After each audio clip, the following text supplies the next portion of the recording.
안녕하세요. 골정결자 미국 항노화 전문의 윤종입니다. 오늘은 면역력에 좋은 영양제가 어떤 게 있는가, 그리고 우리가 그런 썰과 그다음에 진실에 대해서 한번 알아보는 시간을 가져보려고 합니다.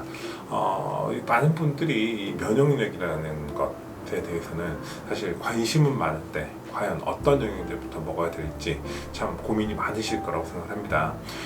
이런 부분에 대해서 최근에 정리된 자료들이 굉장히 많이 나왔는데요. 먼저 답부터 말씀드리자면 물을 충분히 먹고, 그리고 비타민 C, D, 그리고 마그네슘, 셀레늄, 아연 정도까지가 우리가 건강기능식품으로 복용을 했을 때 좋아지는 것들이 나와 있습니다. 그 외에는 상기도 감염에서 사용할 수 있는 유산균들이 조금 더 도움이 된다, 이런 정도 자료까지 나와 있습니다. 하나씩 한번 살펴보면요, 비타민 C에 대해서는 여러 가지 영상에서도 이제 말씀을 드렸듯이 우리 몸의 면역력에서 굉장히 중요하다. 자, 그러면 이 면역력에서 중요하다고 하는 거는 그거를 과연 질환의 전에 먹어야 되냐, 혹은 질환의 다음에 먹어야 되냐, 이런 거에 대해서도 생각해 보실 수가 있을 건데요. 질환이 오기 전에 예방을 하는 효과가 있고, 그 다음에 질환이 왔을 때 회복을 시키는 데 효과가 있는 것들이 있죠. 이전에 코로나 백신이 나오기 전에 코로나 환자들이 입원했을 때 환자들을 입원하는 입원 치료 프로토콜이 있습니다. 이게 거기서 많은 분들이 들어보셨을 이버맥틴이라는 구충제 성분, 이런 것들도 있고요. 그리고 나머지 셀레늄이나 아연이나 그다음에 마그네슘이나 이런 용량을 일반적으로 사용하는 용량보다 초고용량을 사용하게 되죠. 왜냐하면 질환이 왔을 때 사용하는 용량들은 우리가 질환이 오기 전에 사용한 용량에 비해서 훨씬 고용량이 돼야지 그 안에서 면역을 좀 일으켜서 우리 질환을 이겨낼 수가 있거든요. 그래서 질환을 예방하는 효과에 있어서 비타민 C를 충분히 먹게 되면, 특히나 감기가 올랑말랑한다, 이럴 때는 비타민 C는 도움이 되죠. 그런데 질환이 오기 직전에 비타민 D를 먹는 거는 어느 정도 도움이 될까요? 질환을 오기 전에 비타민 D를 한 2주나 한 달이나 이런 정도 전에 먹는 것들은 도움이 되는데, 질환이 좀 유행한다고 해서 좀 그냥 한 하루 정도, 이틀 정도 먹었다, 이럴 때 큰 도움이 되지 않습니다. 이유는 지용성 비타민이기 때문인데요. 비타민 D 같은 경우에는 지용성 비타민으로 흡수가 되고 나서 우리가 쌓여서 효과를 나타내게 돼요. 그래서 최소한 1주에서 2주 정도 시간이 지나면서부터 이런 효과들이 나타나게 됩니다. 그 외에는 중환자실에서 입원한 사람들에서 코로나 환자들이 중환자실에 입원했을 때 우리가 이런 사람들에게서 비타민 D를 한 번에 하루에 우리가 한 6만에서 8만 유닛, 우리 일반적으로 생각하는 그런 비타민 D의 용량은 1000, 2000, 3000, 5000입니다. 제가 보통 추천드리는 것도 5000이고요.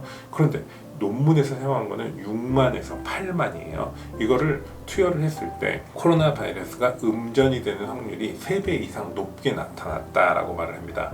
즉, 우리가 코로나 바이러스에 걸렸다가 회복이 됐다고 하더라도 정말 이게 완벽한 회복일까요? 정말 다시 한번 PCR 검사를 했을 때 음성이 나오고 완벽하게 나았다라고 말을 하지 못하는 경우들이 있어요. 그러면 그런 것들을 없애기 위해서는 우리가 비타민 D를 높은 수준의 농도로 유지를 해주는 게 좋겠죠.